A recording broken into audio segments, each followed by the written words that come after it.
Glória ao nome de Jesus. Aleluia. Aleluia. Glória ao nome de Jesus.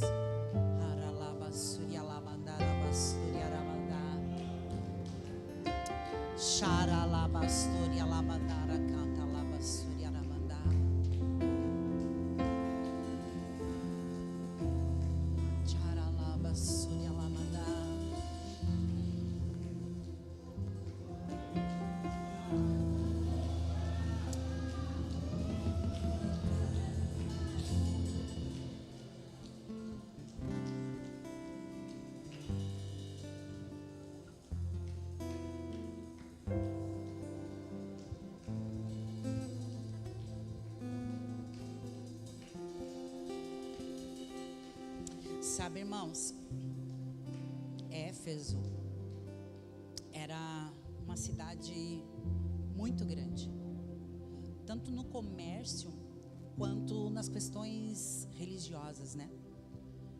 Só para vocês terem ideia, o templo da Diana ficava em Éfeso.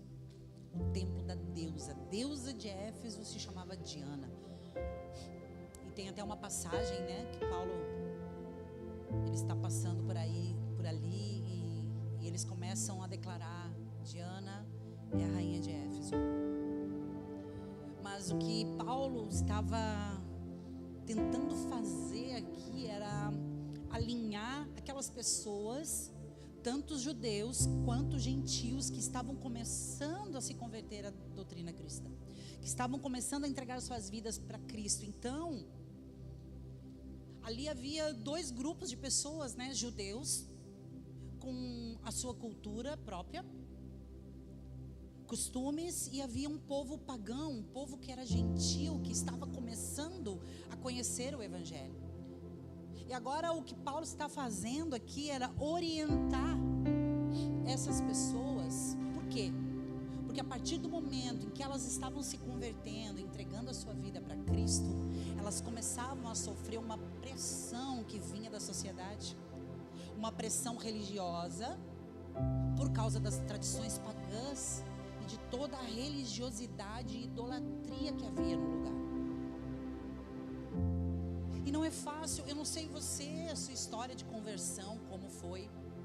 Mas quando nós entregamos a nossa vida para Jesus e nós decidimos, né, mudar de vida, entregar o nosso destino a Cristo, nós passamos a sofrer algumas pressões. Nós sofremos pressões muitas vezes no seio da família, nós sofremos pressões no local de trabalho, nós sofremos pressões de um modo geral na sociedade.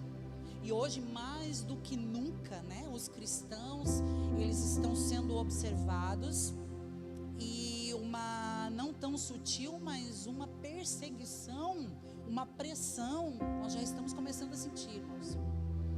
Porque nós estamos, na verdade, nesse tempo, lutando contra algumas culturas na terra que tem a ver com coisas espirituais.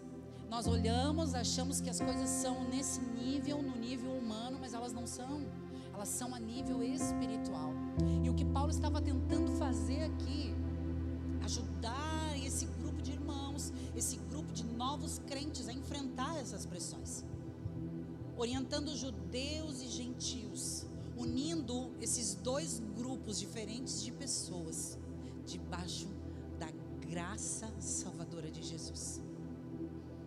E na verdade, é isso que o Senhor fez conosco, não é?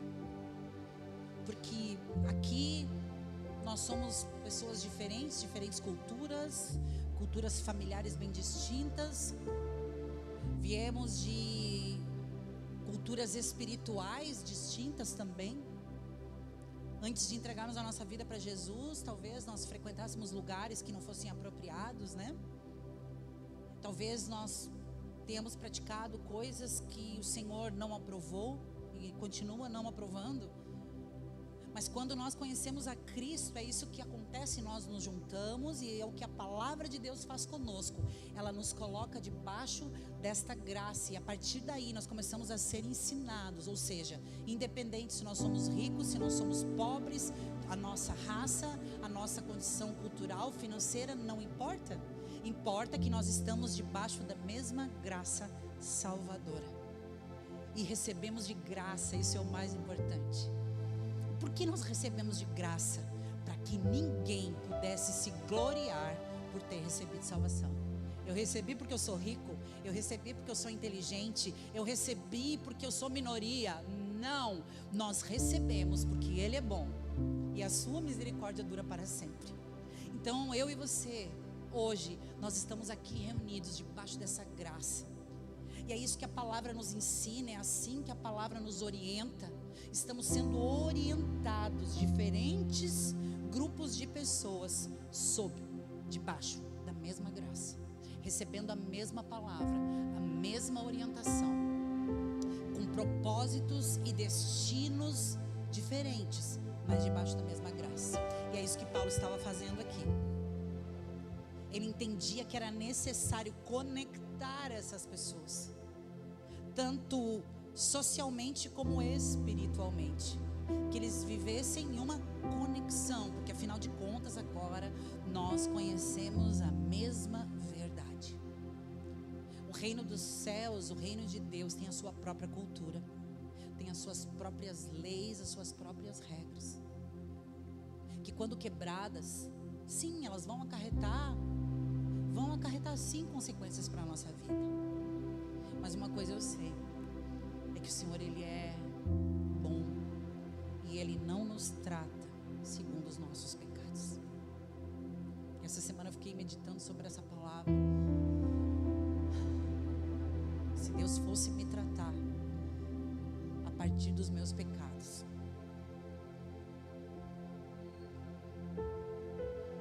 Ele não te trata e não me trata segundo os nossos pecados. Ele nos trata segundo o seu amor e a sua eterna misericórdia. Ele é bom. Nós temos a chance, irmãos, de termos a nossa vida transformada. Mas voltando aqui, a pressão que nós enfrentamos no dia de hoje, eu e você, é uma pressão de caráter moral e opressor.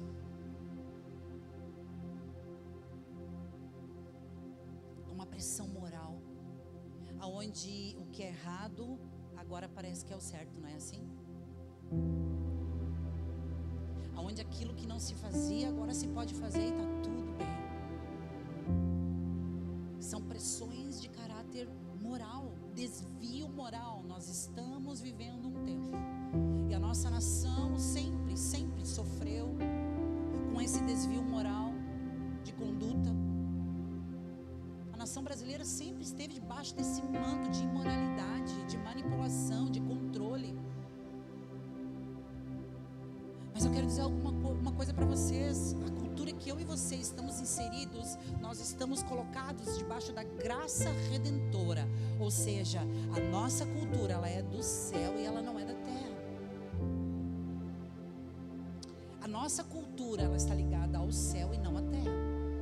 E é por isso que coisas espirituais se discernem espiritualmente. É por isso que o homem carnal não consegue discernir as coisas do espírito, porque lhe parecem loucura. Como assim? Como assim vai falar a verdade? Como assim? Não é? Como assim vai inventar uma história? Não pode inventar uma historinha, mentir? Não pode dar uma desculpa qualquer? Não pode? Não pode.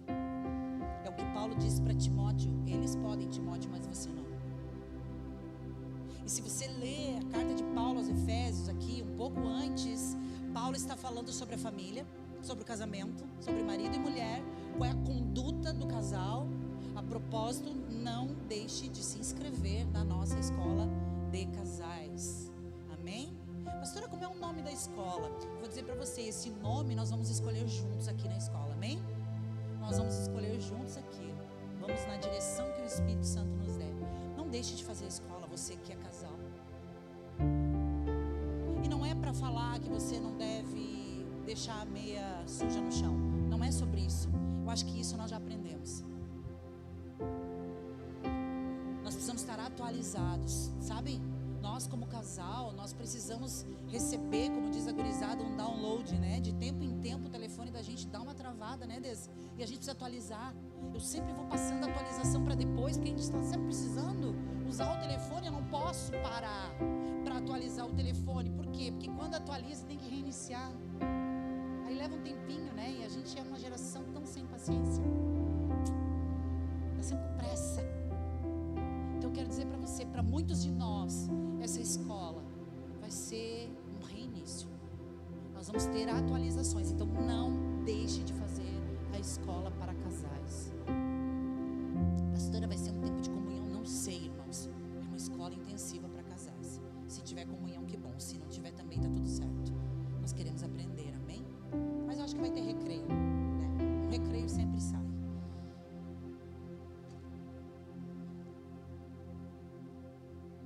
Paulo está falando para os casais. Ainda em Efésios 6, Paulo está falando para filhos, para pais, de como deve ser a conduta dos pais em relação aos filhos, de como deve ser a conduta dos filhos em relação aos pais. Porque ele estava ensinando esse povo, como eu disse no início, judeus e pagãos, agora a viver debaixo de um mesmo teto espiritual, da graça de Cristo. E debaixo dessa graça a conduta é diferente. Agora nós nascemos de novo, nós somos novas criaturas. Então existe sim uma forma de conduzir o casamento. Existe sim uma forma de se relacionar com os filhos. Existe sim uma forma de se relacionar com os pais. Existe sim uma forma dos funcionários se comportarem nas empresas onde são empregados. Existe sim uma forma de um patrão tratar o seu empregado. Agora é diferente. Nós temos regras de conduta que são próprias do reino de Deus, irmãos.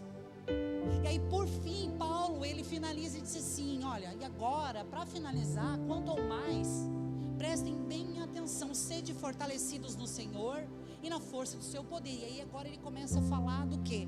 Da armadura. Ele traz uma metáfora, né? E só para a gente entender, nessa época que ele escreve essa carta para Efésios, foi em torno de 60, 62 depois de Cristo. Paulo estava preso em Roma. E a realidade de Paulo era o quê? O contato dele era com quem? Com outros presos e com os guardas, né, pastor Fábio? E eu imagino que ele, sendo o homem espiritual que ele era, tudo que ele observava à sua volta se tornava espiritual. Havia um significado em tudo que Paulo enxergava. E eu não estou falando sobre ser mística. Eu estou falando sobre entender aquilo que o Senhor comunica conosco quando nós estamos na praia, quando nós estamos de férias, quando nós estamos no nosso local de trabalho, quando nós estamos na nossa casa fazendo as nossas tarefas. Então, inclusive quando nós estamos na igreja. Paulo estava preso. E eu, né, como diz meu marido, na minha imaginação santificada, ele traz um paralelo aqui para o povo de Éfeso da armadura de Deus, baseado em quê? Na armadura dos romanos, na armadura dos soldados romanos. E por que ele traz desta forma? Porque esse povo, eles conheciam a importância do preparo militar. Ou seja, ele estava falando de algo que eles saberiam entender do que se tratava. Às vezes algumas coisas para nós, né, aqui do Ocidente, elas não fazem muito sentido. Como assim armadura? A gente não usa armadura. Quando Pedro Álvares Cabral descobriu o Brasil, você sabe o que ele disse quando ele chegou aqui? Você sabe o que ele falou? Cheguei, Brasil. Cheguei. Quando essa nação foi descoberta, os índios estavam nesse lugar. Era muita liberdade, era uma vida, né? Frutas, banho de rio, uma maravilha. Ninguém usava armadura, irmãos. Não precisaram guerrear. Tomaram tudo de forma bem pacífica. Coitadinhos dos índios. Eu sei, eu tenho um em casa. Índio é assim, eles gostam de frutas, rios, lagos. A pessoa passa pela beira do rio e diz assim, hoje eu atravessaria esse rio a nado. E muito já atravessou. Meu Deus, o Flávio, ele atravessava o rio enquanto nós íamos a pé da casa para casa, né, da praia para casa. E ele dizia, eu vou indo na frente. E ele atravessava o rio. E aí quando a gente chegava em casa, ele já estava com o arroz no fogo. Ele chegava primeiro. Bem quantos metros de largura tem aquele rio Mapituba ali em Santa Catarina, mas é grande. O bichão é grandão. E o Flávio nunca se mijou pro rio, porque é índio. Índio. Eu recebi um videozinho essa semana. Vou quebrar o gelo, nós já vamos entrar na parte forte. Essa semana que dizia assim: ai, a minha família, ela veio da Europa. As minhas origens, vocês viram? As minhas origens são europeias. Eu sou da Alemanha, o outro é da Itália. E a tua? Bom, a minha metade veio do circo e a outra metade do hospício. Volta. Paulo usa essa metáfora da armadura. Estou trazendo isso para que a gente possa entender do que Paulo estava falando para esse povo. E a gente aprendeu em libertação: não, a gente tem que se revestir da armadura. Eu tô com a armadura, eu tô com tudo. Não, tem que se revestir da armadura. Mas eu pergunto, quantas vezes nós paramos para pensar esta palavra? E eu pergunto para você: você pensa a palavra? Quando você lê um texto na Bíblia, você para pensar naquilo que você está lendo? Você consegue se deixar transportar pelo Espírito de Deus para aquela realidade espiritual que ganha vida quando nós abrimos as Escrituras e começamos a meditar nelas? Essa palavra ganha vida, pastor Fábio, porque ela é real. Ela não é algo que aconteceu, ela é algo que está, porque Ele, o autor das Escrituras, Ele é o grande eu sou. Então a palavra, ela está, ela não foi, ela está no reino espiritual. E é por isso que quantas vezes a gente às vezes está lendo, principalmente no Antigo Testamento, Gênesis, Êxodo, e você não tem a impressão que você está sendo transportado, Pedro, para dentro da história? Tu não tem a impressão que tu está sendo transportado para dentro daquela história? Você não se transporta quando vê Moisés abrindo o Mar Vermelho? Você não consegue se transportar para dentro da história quando você vê Abraão levando o seu único filho, ou melhor, o filho da promessa, para ser sacrificado? Você não consegue se colocar no lugar daqueles homens que não são personagens de uma história que foi inventada. É a história de homens e mulheres que construíram algo para mim e para você. Homens e mulheres que Deus chamou. E aí Paulo está dizendo: ei, se revistam de toda a armadura, para que vocês possam o quê? Ficar firme contra quem? Contra as ciladas do diabo. Sabe, irmãos, a gente não vai ficar dando glória para Satanás, não. Mas ele precisa ser citado. Porque nós entramos numa era tão coaching, que parece que Satanás, ele deixou de existir. E às vezes a nossa vida está assim, ó, de pernas para cima, porque nós estamos deixando passar coisas desapercebidas, porque achamos que tudo depende de mim. Sim, depende de nós, como diz aquela canção. Só que nós temos que estar pautados nas Escrituras, apoiados na verdade, na palavra de Deus. Então Paulo apresenta aos cristãos essa metáfora que é poderosa sobre a armadura de Deus. E ele encoraja aqueles homens e mulheres a se revestirem de toda a armadura divina, a fim de conseguir resistir às ciladas do diabo. E depois ele diz: portanto, tomai toda a armadura de Deus. Repita comigo assim: toda é toda a armadura de Deus. Não é só o capacete, não é só a espada do Espírito. Às vezes, a gente se distrai, a gente quer tomar a espada do Espírito, porque a gente conhece a palavra, a gente leu, nós temos versículos na nossa memória, e nós somos bons de gravar versículos, de publicar versículos, e aleluia, não há problema nisso. Mas tomamos a espada e saímos para todo lado, e dá-lhe espadada para cá, e dá-lhe espadada para lá, né? Uau, eu tenho a espada do Espírito. A palavra do Senhor diz que um bom obreiro é aquele que sabe manusear bem a palavra. Porque uma espada, essa espada, ela é afiada. E ela é cortante e penetrante. Se nós, mesmo tendo essa espada, não soubermos manuseá-la, nós podemos gerar morte ao invés de vida. A mesma espada que traz vida, que traz cura, pode gerar morte e destruição. Então não basta ter só a espada do Espírito, não basta ter só o capacete da salvação. Nós precisamos de toda a armadura de Deus. Toda. Para quê? Para que possais resistir no dia mau. E depois de ter desvencido em tudo, ou melhor, ter desvencido tudo, permanecer inabaláveis. É toda a armadura de Deus para vencer tudo que se apresentar diante de nós. E depois de ter vencido tudo, enfermidades, dificuldades financeiras, guerras familiares, desemprego, perseguições, depressão, tristeza, depois de ter vencido tudo, permanecer inabaláveis. Às vezes a gente tem a impressão que quando a gente consegue vencer algumas coisas, a gente se afasta. A gente vence, a gente luta, e quando vence, esmorece, se deixa abalar.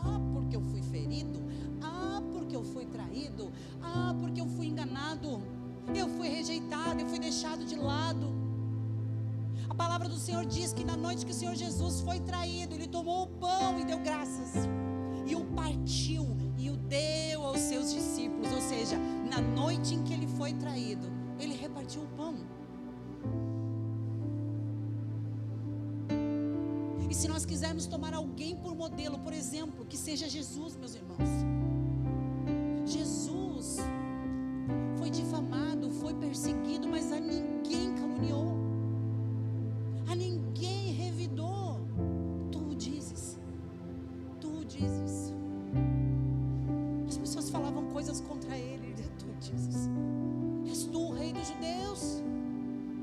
Tu dizes. O Flávio ministrou sobre isso aqui na semana passada, de todas as coisas que foram vencidas na cruz do Calvário. Jesus venceu todas elas. Ele levou sobre si toda a minha dor, a tua dor, a nossa dor, igreja. E hoje, reunidos debaixo dessa graça que não tem fim, desse amor que nós não compreendemos e recebemos de forma tão graciosa, debaixo dessa graça, nós temos sido, igreja, ensinados pelo Espírito Santo de Deus como viver nesse mundo tenebroso, porque os dias são maus. O dia mau já chegou. O dia mau já chegou. E a pergunta é: será que daqui para frente nós vamos ter fé e força em Deus o suficiente para nos mantermos inabaláveis depois que tudo isso passar? A palavra do Senhor diz que quando Jesus vier, encontrará Ele fé na terra? Depois de tudo que nós tivermos ainda que passar, igreja, encontrará o Senhor fé no meu e no teu coração? Ou nós vamos nos entristecer porque não foi como nós achávamos que teria que ser? Não foi como os mantras que nós ficávamos repetindo: eu quero, eu posso, eu vou conseguir. Não aconteceu.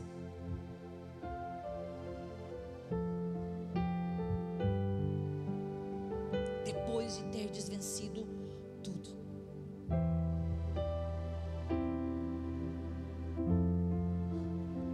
permanecer inabaláveis. Guarde essa palavra no seu coração. 8:20, recebe.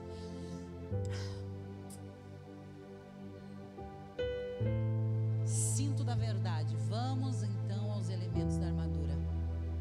A armadura tem alguns elementos. Eu vou dizer para você, se eu não conseguir terminar hoje, eu termino, se o pastor deixar, na semana que vem.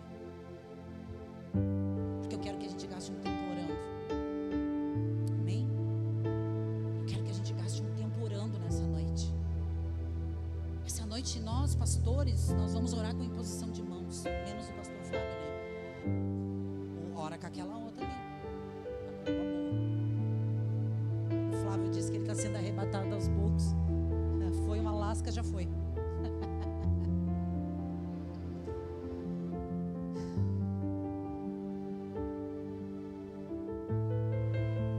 Vamos lá. Estais, pois, verso 14, firmes, cingindo-vos com a verdade e vestindo-vos da couraça da justiça. Para aqui, pausa para a gente entender sobre o cingir-se com a verdade. Na armadura dos soldados romanos havia um cinto, né, que era colocado sobre a couraça. Esse cinto, ele segurava o resto todo. Ele dava sustentação para a couraça. A couraça, ela pegava mais ou menos aqui, da altura dos ombros, pescoço, né? Até aqui, mais ou menos a altura dos joelhos. A função da couraça era proteger os órgãos vitais que estavam aqui no tórax: coração, pulmão, rins, fígado. Essa era a função da couraça, porque se um desses órgãos fosse atingido, o soldado pereceria. Então a couraça era para proteger esses órgãos aqui. E o cinturão, ele além de segurar, além de dar essa sustentação, ele também protegia os órgãos que estavam abaixo do tórax, que também eram vitais. A genitália, por exemplo, aqui essa parte das pernas. Só que o cinturão, ele não era simplesmente uma cinta, né, como a gente usa para segurar a calça. Não, era o cinturão. E nesse cinturão haviam muitos compartimentos. A bainha para guardar a espada quando ela não estava sendo usada. Nem sempre você vai precisar desembainhar a sua espada, mas você precisa ter um lugar seguro para guardá-la, meu irmão. E no cinturão havia esse lugar onde ficava a bainha da espada. Também nesse cinturão haviam outros objetos que os soldados precisavam para a sobrevivência deles, pastor Fábio. Cordas, por exemplo. Eles precisavam amarrar um preso, tinha corda aqui. Precisavam tirar um animal do campo, não sei, estou conjecturando. Mas haviam cordas. Haviam outros tipos de armas, como punhais. Havia lugar para guardar alimento. Tudo no cinturão da verdade. Isso faz sentido para você? Quando Paulo está dizendo cingi-vos com a verdade. E quem é a verdade senão Jesus? O que é a verdade senão a palavra de Deus? É ela que dá sustentação para a nossa vida, irmãos, nessa guerra terrível que nós temos enfrentado todos os dias, quer seja na escola, quer seja no trabalho, na esfera política, em todos os lugares. Injustiça.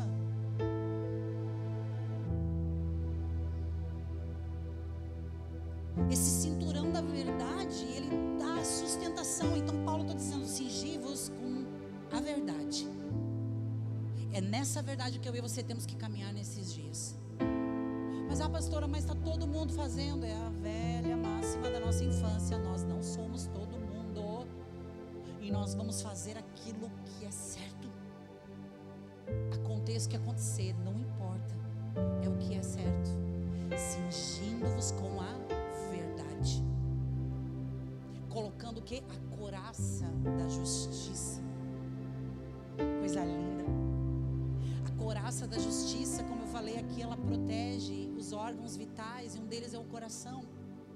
Só que na cultura judaica, o coração não é sobre as emoções como nós tratamos aqui. Nós tratamos as coisas, são as coisas do coração. É quando nós estamos apaixonados, aí quando nós estamos tristes, quando nós estamos, enfim, as emoções nós atribuímos ao coração. Não. nessa época, na cultura judaica, o coração, ele estava associado ao discernimento e ao conhecimento, razão e decisão. Razão e decisão.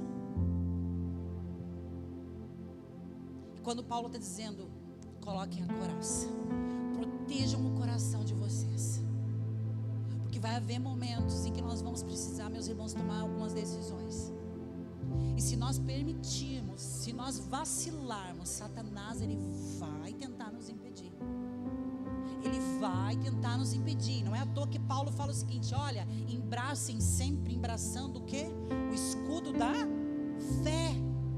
Com esse escudo embraçado, vocês poderão ter o poder e a autoridade para apagar os dardos inflamados do maligno contra a vida de vocês. E eu vou dizer mais: esses dardos, eles são inesgotáveis, eles não têm fim. Satanás é um inimigo ardiloso, ele não perde tempo, ele tem tempo e paciência. Ele tem tempo e paciência, de dia e noite, investindo contra a minha vida, contra a tua vida. Porém, se nós abraçarmos a nossa fé, se nós estivermos cingidos com a verdade, com o nosso coração guardado no Senhor e na força do seu poder, não dando ouvidos às nossas emoções que nos levam para um lugar raso. Deixa eu falar uma coisa: não se deixe levar pelas emoções. O único lugar que as nossas emoções nos levam são para lugares rasos, muito longe do propósito de Deus, muito longe daquilo que Deus tem para mim e para a tua vida. São importantes as nossas emoções? Sim, elas são importantes, nós precisamos tratar delas, mas nós precisamos prosseguir. Nós precisamos prosseguir. Nós não podemos parar nas nossas emoções. Para isso nós temos os psicólogos, os terapeutas, os profissionais que podem nos ajudar, os pastores que podem te aconselhar, mas não parem nas suas emoções. Não parem nas suas emoções. Não se deixe vencer do mal. Não se deixe vencer do mal, meu irmão, minha irmã. O diabo é astuto, ardiloso. Ele sabe que há algo maravilhoso que me aguarda, que te aguarda, igreja, que nos aguarda. Ele olha para nós e ele tem ódio de Deus, porque nós somos um povo escolhido, que estamos debaixo de uma graça redentora, lugar esse que ele perdeu quando afrontou a Deus. Só que eu e você, nós não podemos correr o risco de perder esse lugar, porque muitas vezes as nossas emoções mal administradas, maltratadas, elas nos levam a lugares de afronta a Deus. Perdemos o temor. Perdemos o temor de Deus. O que vai fazer na terra uma igreja que não tem temor do seu Senhor? Quando a gente era criança, a minha geração, né? Hoje não pode. Mas às vezes a gente passava perto da mãe, não sei se com vocês era assim. E às vezes a mãe estava na pia, ela ia pegar uma coisa no fogão. E se a gente passava perto, que a mãe levantava a mão assim, a gente não tinha feito nada. Claro que tinha feito. Consciência pesada. E a mãe olhava e dizia: mãe, mas o que é isso, hein? Tem medo, mas não tem vergonha. E essa geração é uma geração que tem medo do diabo, mas que não tem vergonha de Deus. Ai, não fala esse nome. Que nem o Chaves lá, o Kiko. Não fala o nome diabo na minha casa. Temos medo do diabo, mas perdemos o temor de Deus. Preste atenção, nós estamos numa guerra, irmãos. Nós estamos numa guerra. E o cerco vai apertar.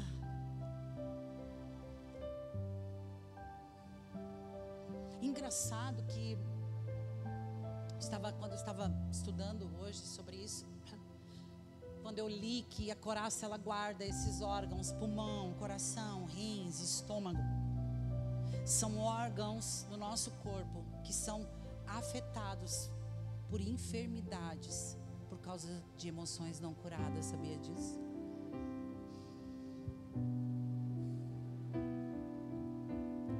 Nós não vamos vencer essa guerra fazendo manha.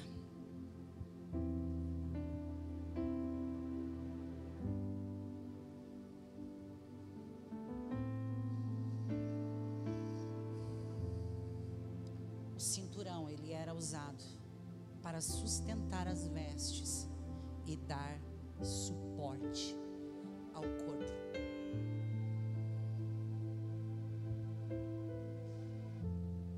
Um soldado bem aparelhado, ele pode ajudar a socorrer a outros. A palavra do Senhor diz que nós temos que suportar uns aos outros em amor. E esse suportar não é de aturar uma pessoa que a gente às vezes não gosta muito de estar com ela. Não é sobre isso, é de dar suporte, de fortalecer uma fé do outro, orando uns pelos outros, revestido de toda essa armadura.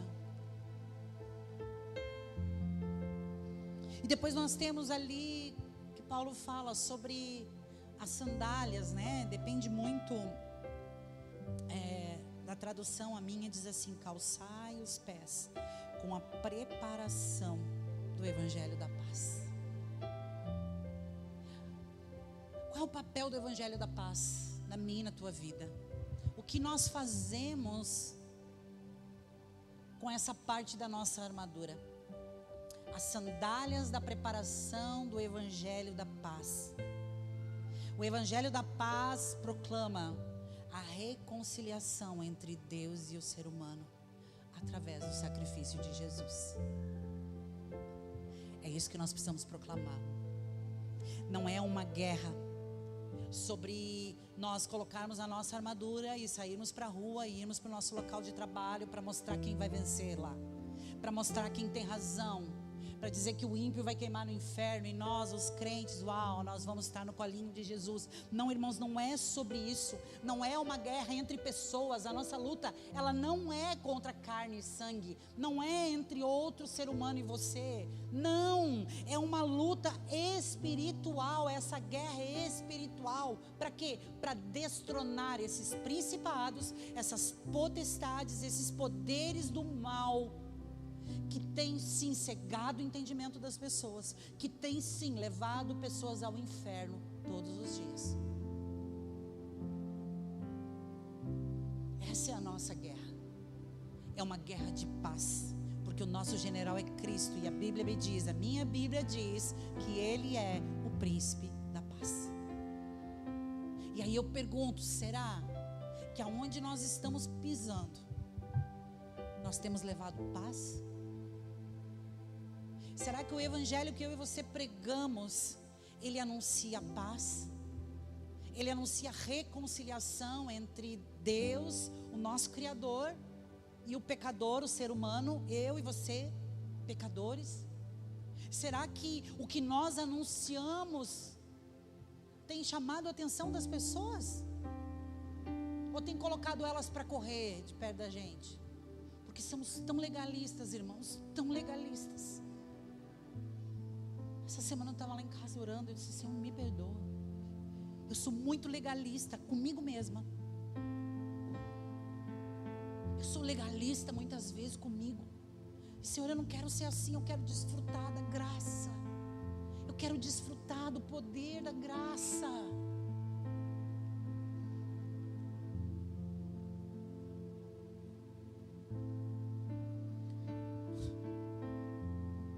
Sobre lutar contra pessoas, é sobre uma luta, uma guerra silenciosa muitas vezes, que vai acontecer no nosso quarto, com o nosso joelho dobrado, clamando e clamando pela vida de alguém, intercedendo em favor de alguém que, se for recolhido hoje, vai passar a eternidade sem Jesus. Não é sobre ter razão, meus irmãos. É sobre estarmos revestidos dessa armadura, porque o dia mau está diante de nós. E por fim, eu quero falar pra gente encerrar, não encerrando, tá? Pode ficar aí. Não sobe que vocês me botam pressão. Do capacete da salvação. O capacete era justamente para proteger a cabeça do soldado durante a batalha.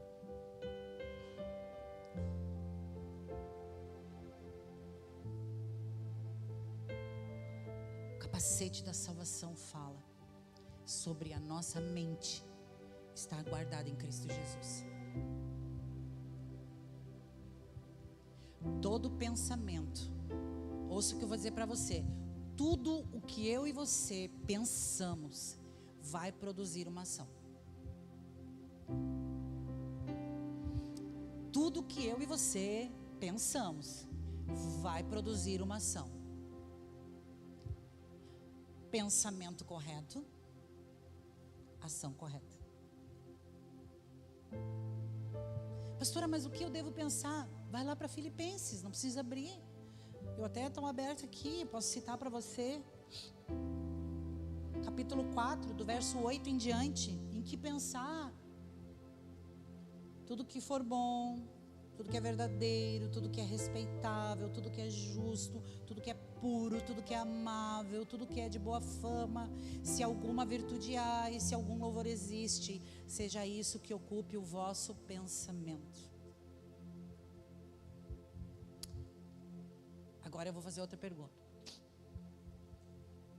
Pergunta / desafio.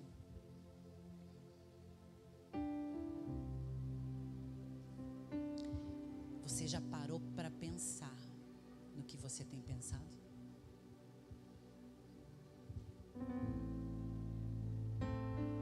Tire alguns minutos do seu tempo, do seu devocional, enfim, do seu tempo com Deus, para pensar no que você tem pensado. E aí comece a se perguntar: é justo? Isso é respeitável? Isso é de boa fama? Existe algum louvor nisso que eu estou pensando? É aprovado por Deus isso que eu estou... Você já parou para pensar? Então faça esse exercício. Sabe por quê, meus irmãos? Porque depois de Deus na terra, o que de mais poderoso existe não é Satanás, mas sim a nossa mente. E ela precisa estar sujeita a Deus. E para isso nós precisamos estar revestidos de toda a armadura de Deus. Às vezes embraçamos o escudo da fé, estamos bem vestidos, bem cingidos, com a couraça, com o cinturão, somos evangelistas, pregamos o evangelho, aleluia, temos uma boa palavra, aleluia, sacamos a espada da bainha e a usamos quando é necessário, ministramos a vida de pessoas e aleluia, tudo é maravilhoso. Mas a nossa mente, ela é um campo de batalha que pode ter sido transformado no decorrer dos anos em uma lata de lixo, queridos. Como está a sua mente? Qual é a sua linha de pensamento? Do que você tem pensado? O que você pensa, os pensamentos que a sua mente traz para você, eles edificam ou eles destroem? Eles te colocam para cima, não para cima num lugar de orgulho, mas eles te apontam para o céu, eles te levam para o Senhor. Você consegue pensar na palavra durante o dia, você consegue meditar na palavra que você leu, na que você ouviu. Você tem pensado na palavra, pensado em Deus, pensado na igreja, não estou falando da congregação, pensado na igreja de Jesus Cristo. Você tem pensado nos dias que nós estamos vivendo? O que tem ocupado a sua mente? Cuidado, isso pode levar você a um lugar de destruição. Depressão, ansiedade, síndrome do pânico e tantas outras, né? Síndromes, enfermidades que são emocionais. Nós não podemos ver, nós olhamos e aparentemente a gente não tem nada. Sabe por quê? Porque está no campo da mente, não está no campo do corpo. E às vezes acaba chegando no campo físico, sim, porque durante muitos anos a mente não foi tratada, não foi cuidada. Nós não cuidamos da nossa mente, não vigiamos os nossos pensamentos e o nosso corpo acaba adoecendo. Todas essas coisas, elas estão no campo da mente.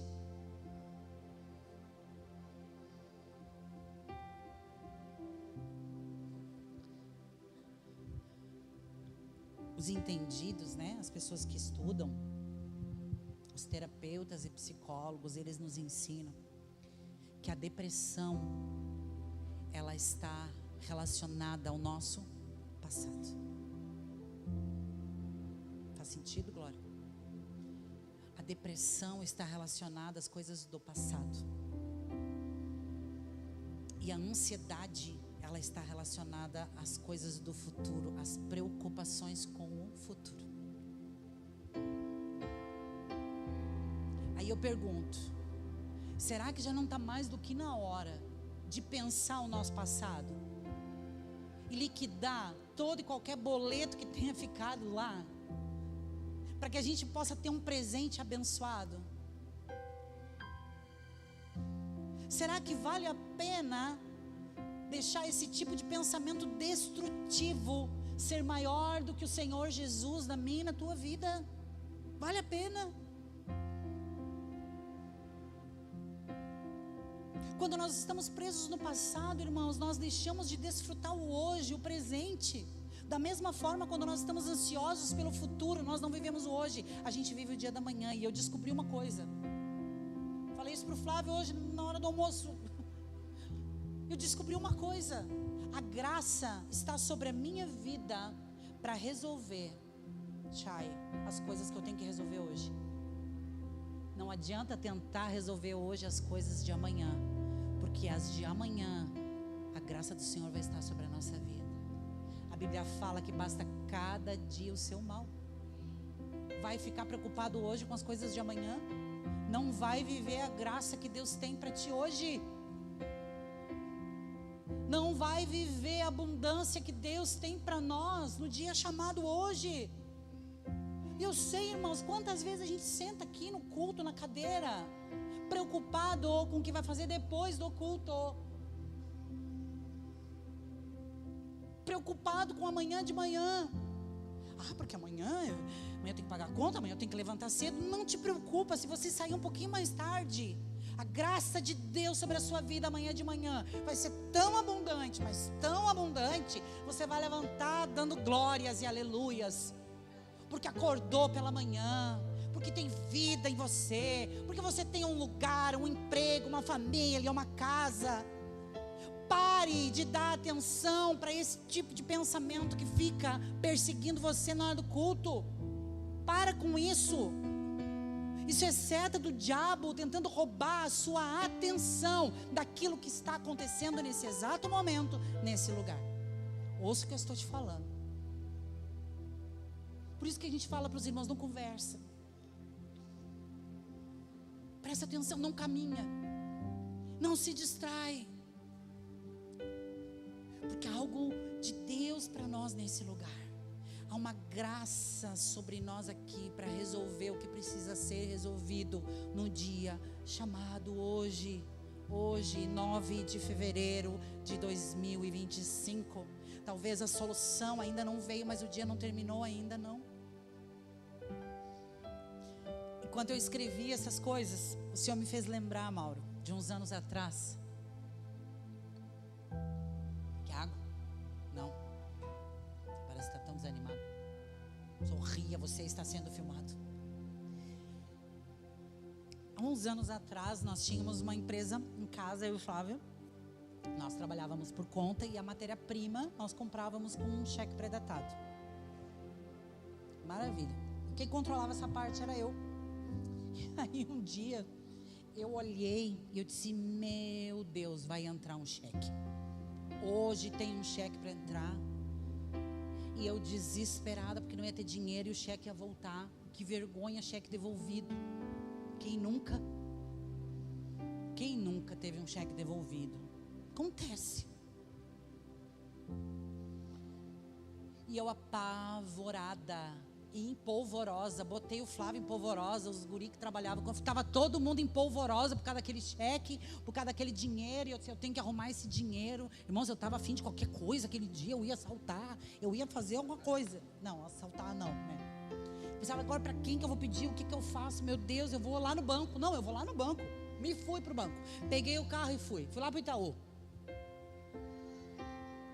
Peguei o canhoto do cheque e fui lá. Eu digo, eu vou falar com a gerente, eu vou pedir para ela assim, ó, tu segura, não devolve, né? Que eu vou pagar o cheque. E me fui para o banco. Atucanada. E atucanando. Se a gente só se atucanasse, não é nada, que a gente fica atucanando os outros, né? Tem essa questão. O ansioso, ele alopra a vida alheia. O ansioso, ele bagunça todo mundo que está em volta. Porque ele não consegue se controlar, então ele vai levando tudo por diante, vai levando todo mundo por diante, ele não para pensar. E quando eu cheguei no banco, para minha surpresa, quando eu comecei a conversar com a gerente, ela olhou, canhoto, olhou para mim. Ela disse, vem cá, tu viu que esse cheque é para daqui a 2 dias? Eu disse, não. Que vergonha, irmãos. Eu estava desesperada 2 dias antes. E no dia o dinheiro estava lá. E cobriu o cheque. E deu tudo certo. Mas na segunda não tinha graça de Deus sobre a minha vida para resolver aquilo. Então por mais que eu fizesse, por mais que eu corresse, por mais que eu tentasse resolver, dar o meu jeito, eu não ia conseguir. Porque não havia graça ali. A graça, queridos, é o diferencial na minha e na tua vida, porque foi por ela que nós fomos salvos. É a graça que nos cuida, que nos orienta. Cuidado. Cuidado. Eu acho que eu já falei isso aqui um dia, sobre que 86%, mais ou menos, aproximadamente, 86% das preocupações que nós temos, que nos tiram sono, que nos adoecem, elas não vão acontecer. Elas nunca vão acontecer. Porque são fruto da nossa ansiedade. São fruto da nossa falta de fé. Porque a mente é assim, olha. O Espírito fala conosco algo que vai acontecer. E a nossa mente, ela começa a se recusar a acreditar. Por quê? Porque ela quer saber quando, como, onde, por quê, com quem. E tudo que a mente não entende, tudo que a nossa mente não conseguir entender, ela vai se recusar em acreditar. É onde vem a nossa falta de fé. Pensa comigo em Abraão. Abraão recebe uma palavra, Vitor. E Deus diz para ele, Abraão, sai da tua terra e da terra da tua parentela e vai para a terra que eu te mostrarei. Abraão, lá nesse lugar, tu vai ser um provedor, tu vai ser uma bênção. Lá nesse lugar, quem te abençoar vai ser abençoado, mas quem te amaldiçoar, eu vou amaldiçoar. Sabe o que ele faz? Ele diz, amém, Senhor. Ele pegou o que era dele e foi. Abraão nos dias da tecnologia. Tá, mas como assim? Quando que eu vou? Para onde é a terra? Como é o nome da terra? Eu preciso olhar no Maps para ver se está de acordo com o meu gosto. Quanto de dinheiro eu vou ganhar lá? Quanto eu vou ter que gastar para me deslocar? Não, eu não vou. E não é à toa que ele é o pai da fé. Será que quando Jesus voltar, ele vai encontrar fé na terra? Ele vai encontrar homens e mulheres que obedeceram mesmo sem entender.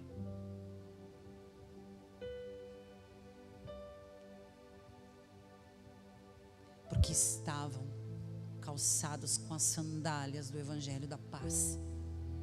Viveram, homens e mulheres, irmãos, que viveram para reconciliar pessoas, para apontar para as pessoas que existe um Deus que ainda nos ama, que ainda nos perdoa, que ainda nos recebe. Homens e mulheres que viveram por amor ao Evangelho, não por interesse, mas por amor, proclamando a paz, proclamando as boas novas. Ei, existe uma novidade para a tua vida, perdão para os teus pecados, a cura para as tuas feridas, a cura para a tua casa, para as tuas enfermidades. Ei, o Senhor te ama. O sangue de Jesus abriu esse novo e vivo caminho. Aleluia. E nós podemos estar reconciliados. Estamos por causa da cruz. Reconciliados com Cristo. Reconciliados com Deus através de Cristo. Será que nós ainda temos essa alegria? Será que a verdade ainda é o que sustenta a minha e a tua vida? Não a tua verdade, mas esta verdade. A palavra de Deus. A palavra de Deus. Nós como pastores nesse tempo, eu vou falar para vocês, tem sido muito difícil os aconselhamentos. Sabe por quê? Porque as pessoas não têm base bíblica nenhuma para receber um aconselhamento. As pessoas não têm base bíblica. E parece que tudo que a gente fala, a gente é um alien. Quando a gente fala sobre vida financeira, parece que a gente é alien quando está falando. Não tem base bíblica. Falando de namoro, de relacionamentos, não tem base bíblica. Não estão alicerçados na verdade. São evangelistas, uau, prega o evangelho, Jesus é amor, aleluia, leva todo mundo para a igreja. Mas não estão alicerçados na verdade. Não tem base bíblica, irmãos. Como você vai falar de coisas espirituais a pessoas carnais? Porque quem não tem, o crente que não tem base bíblica, que não usa a base bíblica para viver, para se mover, ele não nasceu de novo. Me perdoe a franqueza. Não é só vir para a igreja. Não é só aceitar Jesus. Nós precisamos nascer de novo da água, que é a palavra de Deus, e do Espírito, que ministra com o nosso espírito e testifica que nós somos filhos de Deus. E se nós somos filhos, diz a palavra, Romanos capítulo 8, somos também herdeiros, co-herdeiros com Cristo Jesus. Se com Ele morremos, também com Ele viveremos. Essas coisas precisam testificar, precisam ser vivas dentro de mim e de você. Não é só vir ao culto, mas é ir embora pensando no culto, pensando na palavra, pensando no que você está pensando, mandando embora esses espíritos que têm aprisionado a tua mente com tanta mentira, dizendo que você não pode, que você não é amado, que você não é capaz, que você não é inteligente o suficiente, ou então dizendo que você é muito inteligente, afinal de contas eu merecia um reconhecimento maior. Espíritos aprisionadores da mente do cristão, que tem te roubado, me roubado muitas vezes do melhor de Deus para a minha vida, para a tua vida. O capacete da salvação é para isso. Só que se nós colocarmos um capacete em cima de um ninho de demônios, eles vão proliferar. Nós precisamos ser livres. Naamã era um general de guerra, nós conhecemos a história. Naamã era um general de guerra, respeitado, temido, um cara em alta posição, tinha um exército debaixo do seu comando, mas a Bíblia diz, porém, ele era leproso. Até quando na minha e na tua vida vai haver um porém, depois que vierem as nossas qualidades? É uma mulher de Deus, é um homem de Deus, porém, chega de porém, igreja. Chega de porém. Eu não estou brava com vocês, está tudo certo, eu estou brava comigo. Sabe? Porém, até quando os poréns vão nos roubar do propósito de Deus, Pedro? Até quando?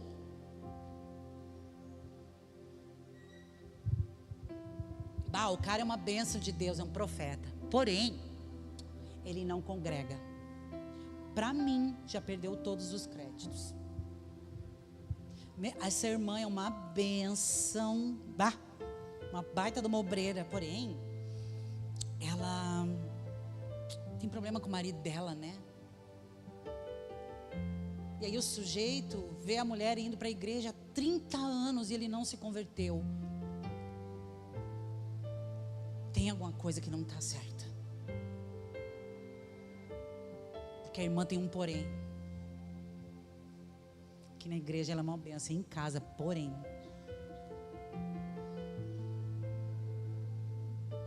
Chega de poréns na nossa história.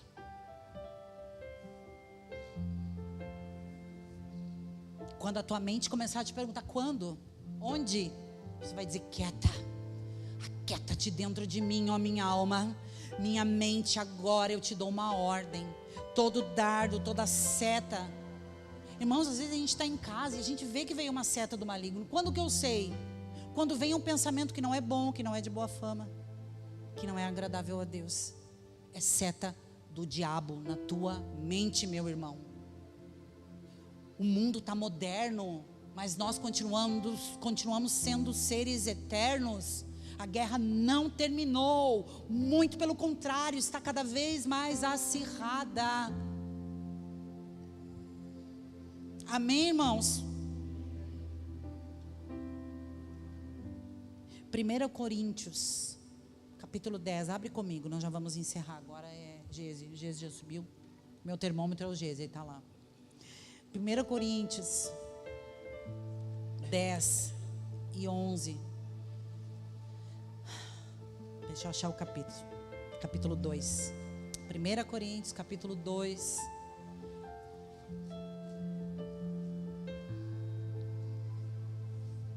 Aleluia.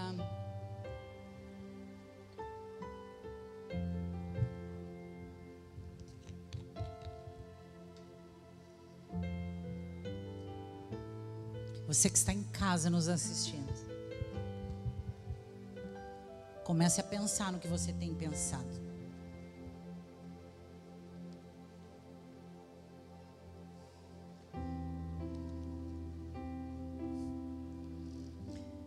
A Leia, ela embarca agora dia 4 de março, né, Leia? A Leia está indo embora para a Europa, morar com os filhos lá, próximo dos filhos, né? Uma decisão em família que eles tomaram. E eu tive a honra de receber a Leia uns dias lá em casa, lá na praia. E eu confesso para vocês que o nosso coração dói de saber que a nossa irmã vai embora, né? Mas ela só vai ali, na França, né? É logo ali. Para com esse pensamento que não pode. Eu não estou falando de positivismo. E eu penso assim, que se Deus quiser, Ele vai me levar lá para te visitar. E nós vamos na Suíça, que é pertinho, né, Lé?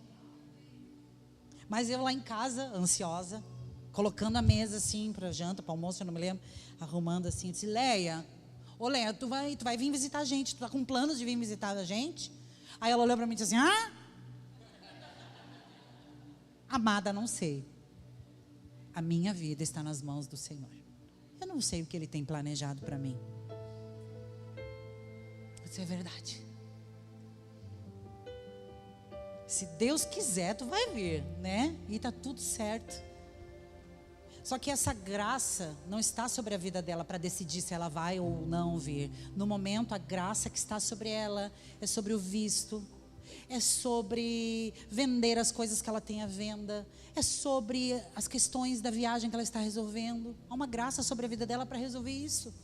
E eu, na minha ansiedade, já queria puxar ela para o lugar onde eu estava. Será que ela vem? Será que ela não vem? Ah, tomara que venha. Mas de qualquer forma, a nossa vida, a nossa casa está aberta para ti sempre, Leia, em nome de Jesus. 1 Coríntios capítulo 2, verso 10 diz assim: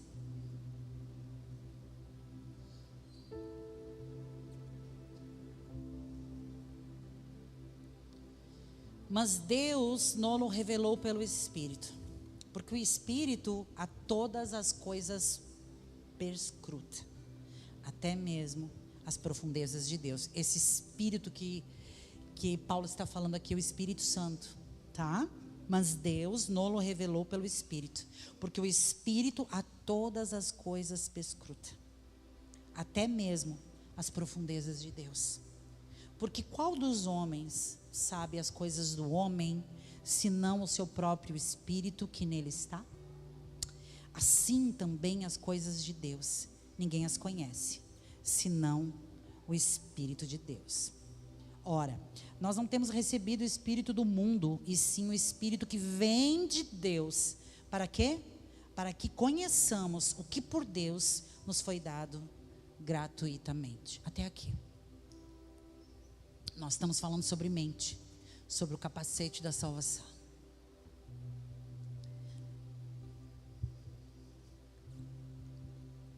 a nossa mente sempre ocupada com tantas coisas, com tanto lixo.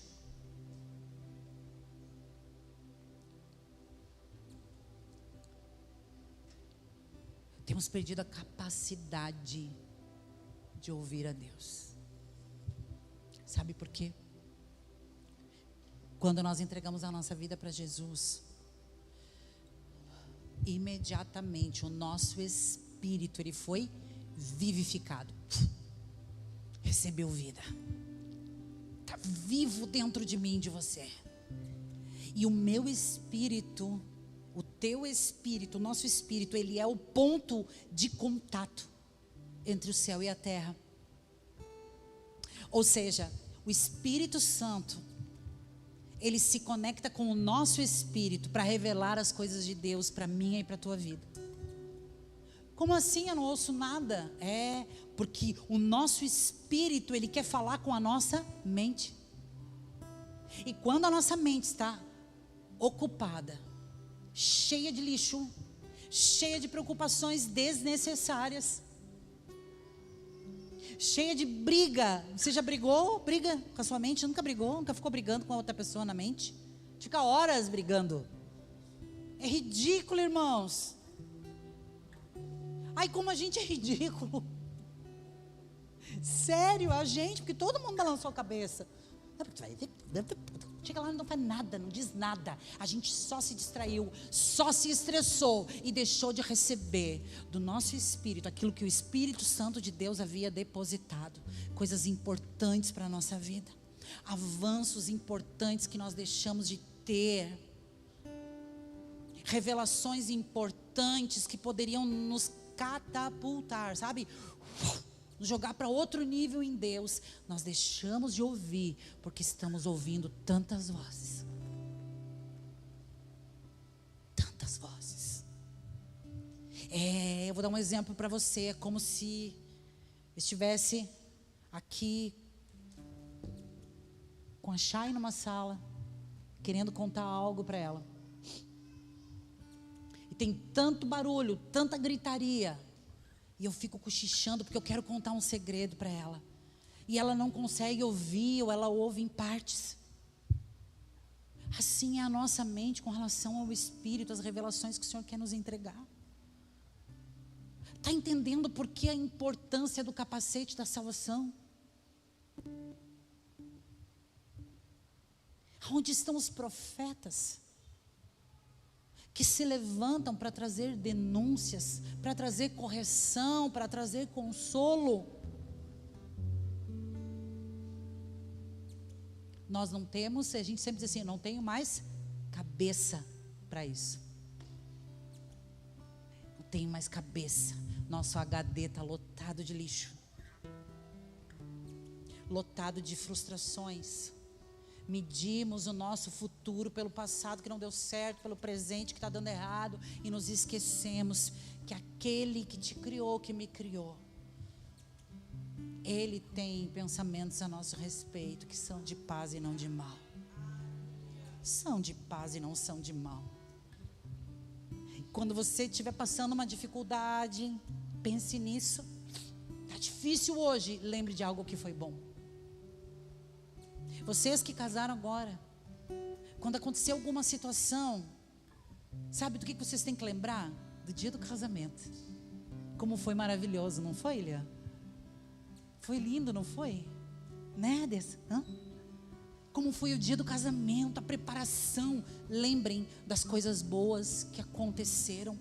E comecem a exercitar a mente de vocês. E vão, Senhor, orando: Senhor, ajusta a tua armadura em mim. Mas eu quero a armadura toda, para que eu possa resistir a tudo, vencer tudo no dia mau. Sim, chegou o dia mau, irmãos. Para que eu possa vencer tudo. E depois de ter vencido tudo, permanecer firme e inabalável no Senhor. Amém? Fique de pé comigo. Em nome de Jesus, nós vamos orar. Eu quero orar com você nessa noite. Eu, os pastores, nós queremos orar por você. Eu peço que os pastores já vão se preparando aí.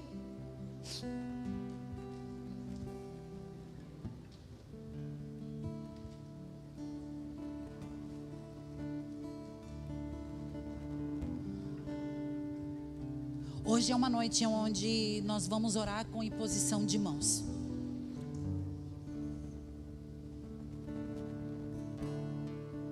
Às vezes a gente encerra o culto, né, irmãos, e não faz apelo. Porque não é necessário, porque existem coisas que nós temos que guardar no coração e ir para casa meditar nelas. Mas outras nós precisamos sim de ajuda espiritual. E o desafio da semana: pense no que você tem pensado. E veja se o que você tem pensado edifica a sua vida ou te traz mais derrota ainda.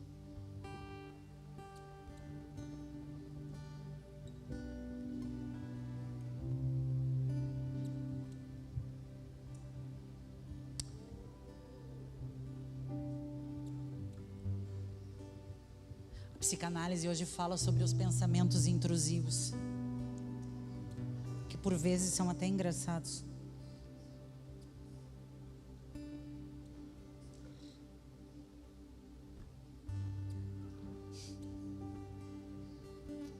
Poderia contar alguns dos meus. Mas a gente sabe que são setas do diabo. Você já viu aqueles capacetes com trancinha de moto? Quando aquilo começou a aparecer na cidade, a vontade que eu tinha era de catar um motoqueiro pelas trancinhas do capacete e puxar. Pensamento maligno. Seta do inferno. Tem mais do que pensar em derrubar uma pessoa de uma moto pelas trancinhas do capacete. Essa é a nossa humanidade, está entendendo? Esses somos nós, seres humanos. E as coisas vão acontecer, as ideias vão aparecer, os pensamentos eles vão vir. Mas nós precisamos estar atentos, cingidos com o cinturão da verdade. Pastor, eu nunca mais vou errar. Não, não é sobre não errar. Guerra, tem batalhas que são vencidas, às vezes nós somos derrotados em algumas batalhas. O importante é nós permanecermos firmes em todas elas. Importante você que já venceu, que ajude a que outros consigam vencer e se manter firmes. Mas nós queremos orar por você. E eu gostaria que você fechasse os teus olhos, primeiramente.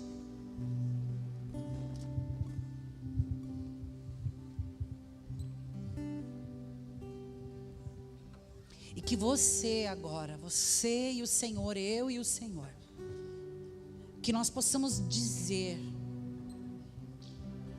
todos esses espíritos que têm aprisionado a nossa mente, fazendo com que muitas vezes nós nos comportemos como escravos e não como filhos, que eles caiam por terra, que eles batam em retirada agora, em nome de Jesus. Em nome de Jesus. Amado Espírito Santo, nos traz clareza. Nos traz clareza na nossa mente. Que haja luz na nossa mente. Luz na nossa mente. E agora sim, Senhor, com a nossa mente limpa, lavada pelo Teu sangue, ajusta, coloque em nós o capacete da salvação. Senhor, para que a partir de hoje nós, como Teus filhos, como homens e mulheres que entendem o valor de uma guerra, a importância de estarmos numa batalha, bem alicerçados, Senhor, para que a partir de hoje nós saiamos desse lugar, pensando naquilo que nós ouvimos, Senhor, meditando nessa palavra e nunca mais, Senhor, ceder a nenhum tipo de pensamento contrário à Tua palavra. Em o nome de Jesus, Senhor, nós te pedimos perdão Perdão, Senhor, por tudo que até aqui nós pensamos, perdemos tempo pensando. Coisas que não edificaram, mas que muito pelo contrário, Senhor, tem atrasado a nossa trajetória de fé, tem roubado a nossa fé. Senhor, nós não queremos entender, nós não queremos fazer questionamentos que não são cabíveis, Senhor, mas nós queremos ouvir a Tua voz e obedecer. Obedecer em nome de Jesus. Sim, Senhor. Coloque em nós agora, Pai, nós te pedimos a couraça da justiça, para guardar o nosso coração, a nossa razão, as nossas decisões, como mulheres, homens e mulheres maduros, Senhor, filhos obedientes, soldados de um exército seleto, Senhor. Sim, Senhor, que essa couraça proteja a nossa vida, o nosso interior, para que nenhum dardo do maligno venha nos atravessar, Senhor, e fazer com que a nossa fé desfaleça, em nome de Jesus, Pai. O cinturão da verdade, Senhor, o cinturão da verdade, Senhor, nós queremos estar cingidos com a verdade, não com meias verdades, não com palavras de ânimo, Senhor, não com falso evangelho, que prega conforto e descanso, não, mas com a verdade, que é a Tua palavra, de um evangelho sim, que existe uma cruz, de um evangelho sim sacrificial, de uma vida, Senhor, onde nós vamos dizer sim para o Senhor e não para as coisas dessa terra, em nome de Jesus, Senhor. Sim, e nós queremos estar cingidos e alicerçados na verdade, apoiados na Tua palavra, Senhor. Sim, para que nós possamos sacar da espada do Espírito, que é a Tua palavra, mais penetrante, mais cortante que uma espada de 2 gumes, que corta na entrada e corta na saída, Senhor, que tem poder para discernir, para separar alma e espírito, que tem um poder sobrenatural para separar o que é da carne e o que é do Espírito. Sim, Senhor, nós queremos empunhar essa espada,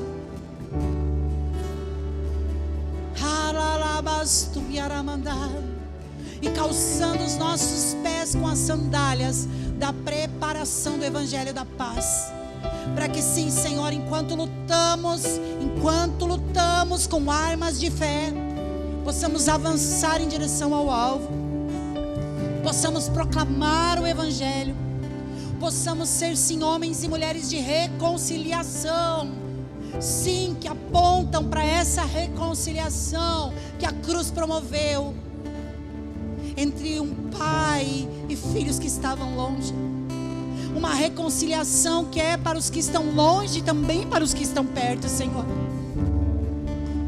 Sim, que quando nós chegarmos em algum lugar haja paz, que quando nós pisarmos em um ambiente, a paz tome conta daquele lugar, em nome de Jesus, Senhor. Que não seja, Senhor, os nossos relacionamentos não sejam uma arena de guerra, mas sejam sim, Senhor, ambientes da Tua glória, no nosso local de trabalho, ainda, Senhor, que nós vamos enfrentar adversidades, mas que ali nós possamos ser esses agentes de paz, de reconciliação, em nome de Jesus, Senhor.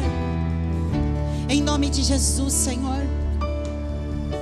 Nós Te adoramos nessa noite, nesse lugar, Senhor. Nós declaramos, Senhor, declaramos que precisamos do Senhor, que não estamos prontos, mas que o Senhor, o Rei de Reis, o nosso general de guerra, o Senhor dos exércitos, o Senhor de toda a terra, Tu estás conosco, Senhor. Sim, Pai, nós adoramos o Teu nome nessa noite, nesse lugar. Adoramos o Teu nome, amado Espírito Santo. Amado Espírito Santo, ministra ao nosso espírito aquilo que nós ainda não entendemos. para que o nosso espírito ministre a nossa mente e nós possamos ter luz, ter luz, ter luz, não sermos mais confundidos nesse século. Em nome de Jesus, em nome de Jesus, Senhor, que haja uma certeza, uma única certeza no nosso coração, que os nossos pecados em Cristo Jesus, eles foram perdoados. Obrigada, Senhor, por tão grande salvação. Em nome de Jesus, Senhor, eu oro nessa noite, nesse lugar. Se há alguém aqui entre nós, Senhor, que não tem certeza da sua salvação, por causa dos bombardeios que tem recebido na sua mente, amado Espírito Santo de Deus, traz clareza. Traz clareza. Se você está aqui e você não tem certeza da sua salvação, eu quero convidar você a vir aqui. Nós vamos orar com você, com imposição de mãos. Com imposição de mãos. Nós queremos colocar a mão em você e ministrar sobre a sua vida. Se você está aqui, você não tem certeza da sua salvação, vem aqui, nós vamos orar contigo. Em nome de Jesus. Em nome de Jesus.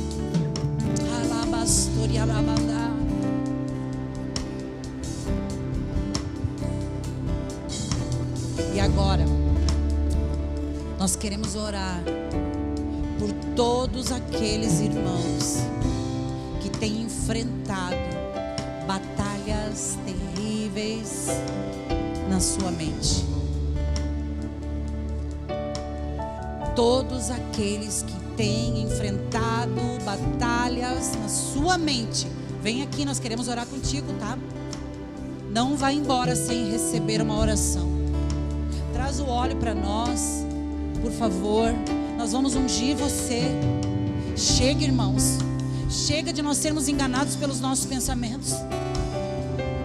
Chega de deixar que Satanás continue lançando dardos inflamados sobre nós, trazendo perturbação, ansiedade, medo, culpa.